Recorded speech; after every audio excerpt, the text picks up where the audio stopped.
Tommy, you too for the weekend? Yeah, I gotta fix my brother's intake on a 96 Chevy. Oh, man. Yeah. What happened there? I really don't want to. Gonna start in it tonight or wait till tomorrow morning? Tomorrow morning. Yeah, I feel you. A Yeah. little bit of this, a couple of those, you know. Hey, give your thoughts real quick what it's like having to drag things back and forth between the house and everything. I can't stand it. Yeah. You know, one of these days maybe get rich enough to have enough tools at home to do homework. Oh, snap. Looks like I'm going to have to get you some free tools here pretty soon. Yeah, right on. Yeah. Use that. Thanks, brother. I got a kit coming in. Because it's a 13 millimeter. There's a 4, because it's a GM. It's a Chevy Silverado. Yeah. And he stripped one of the bolts. Hey guys, he's not the only one that's got to take tools to and from. I don't have everything that I need usually on the fly either. So I got a few tools here. This is one thing I can say about this 243 piece Gearwrench set. I love the fact that it's got these little trays that you literally can just slide in and go, you know? So for me, since I got the Jamestown, it works out so well organized and in my service cart here at work, but then at the end, I don't got to bag up a handful of sockets and then can't find the shit. All right, so I got a few other things here. Shane's actually gonna just briefly look over the stuff, make sure I'm covered here. So if it's stripped out and I got a grinder or cutoff wheel at home, and I cut the bolt off, so I got the punches, right? Punches and hammers. You may not even need those. Once the nut's off, the bolt should come right out. Okay. And then I figured I'm gonna need at least something cordless. So I grabbed the 1/2 inch, and in case I didn't have enough room, I grabbed a smaller punch set. I might not need these, I can just get a smaller set. Hammer's usually right. You got a stubborn ball joint, smack it through. Yeah. All right. And if I get in any other trouble, you're just gonna have to have it towed to the shop. Hold on one way. Oh, all right. Looks like Shane's gonna make sure I got a little something else. I'm also gonna take this with me because I might need it. I don't know if I need it, but I might. So those are taken. I'm also gonna grab the Daytona. Gonna need the Daytona because I need a way to check it out. Oh, I might need jack stands. I don't think I got any jack stands.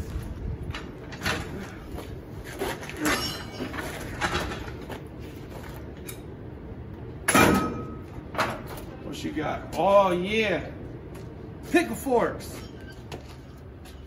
How long you had these bad boys? Longer than you've been alive. Woo! Good answer. Good answer. I'm gonna throw this in the truck. Then I gotta give me some jacks. Might be a little overkill, but they were the easiest to grab.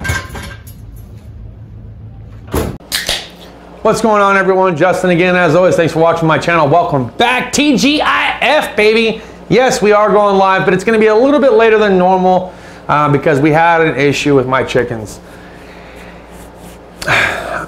I don't know how many days it's been now. I want to say it happened during the beginning of the week. Maybe it was Sunday going into Monday, but I had forgotten to turn on the patio light, and we had a small group of coyotes come in and wipe out like 3/4 of our flock. Really unfortunate, just absolutely just devastated my wife.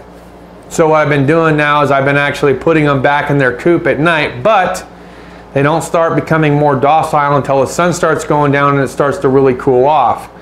We typically go live at 6, sun's still usually up, so now we're gonna start switching that over to about 7 or sometime thereafter 7 o'clock, just so I have time to move the chickens back into the roost coop. So that's what's going on there for recent changes to the channel, but getting back to the annoyance of packing tools up and taking them to and from work when you have different projects going on. Yes, I do have tools here at the house. Unfortunately, this project is a little bit further away from my house. He can't get it down to me.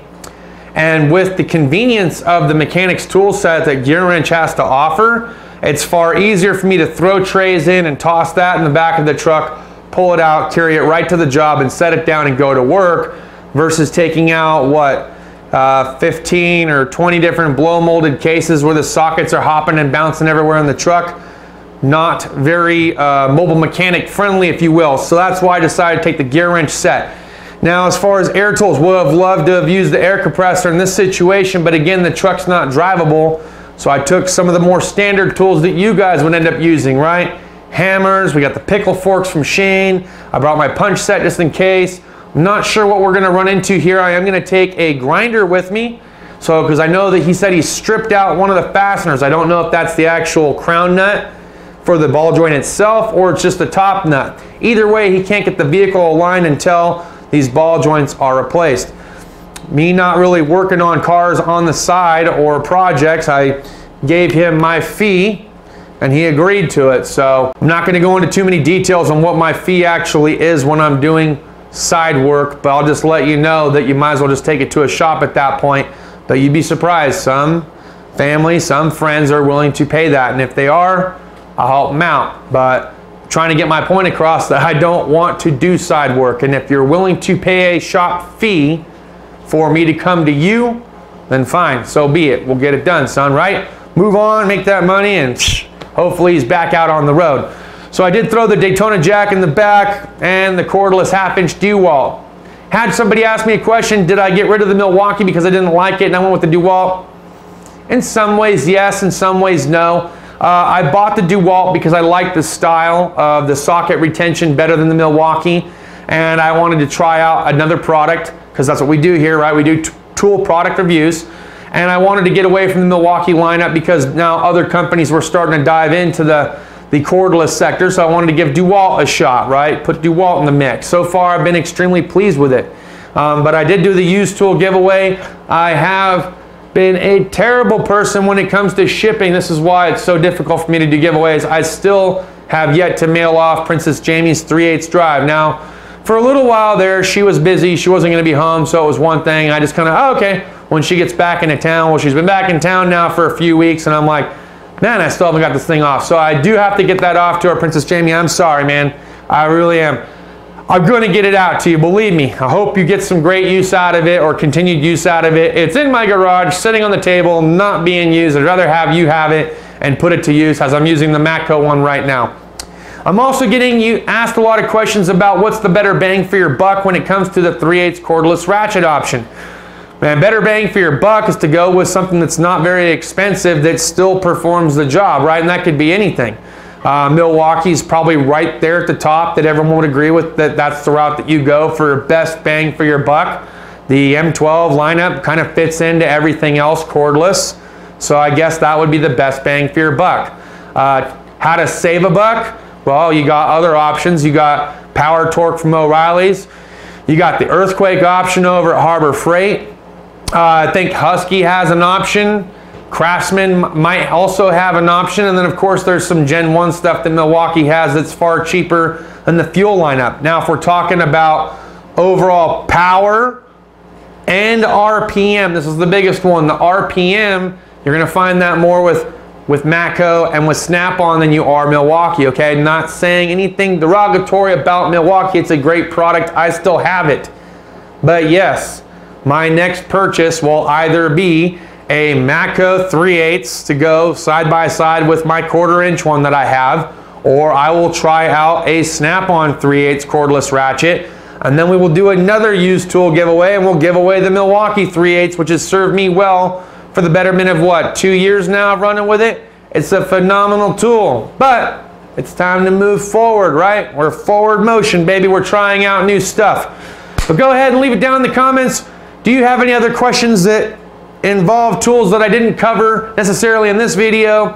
Also, what are your thoughts and opinions about taking tools to and from work? Do you agree with me that it's nice to have a mobile mechanic set over taking out a bunch of trays and socket organizers or just dumping in random stuff into a bag? Let me know down in the description, how do you handle mobile projects if and when you have to do them? And then if you want to share what your going rate is, feel free to. I'm not going to share mine, but I just leave you with that at my rate, you might as well take it to a shop, because that's exactly, I charge nothing less than my rate because I want everyone to take it to the shop when I'm at work, so I don't have to do these things on my days off. But everyone wants me to do it on my day off, so you're going to pay that higher labor rate. It's just what it is. But at any rate, thanks as always for watching my channel. We'll see you guys when we're live here in about the next hour, hour and a half. Cheers to those of you who have your beers. We'll see you soon. Deuces.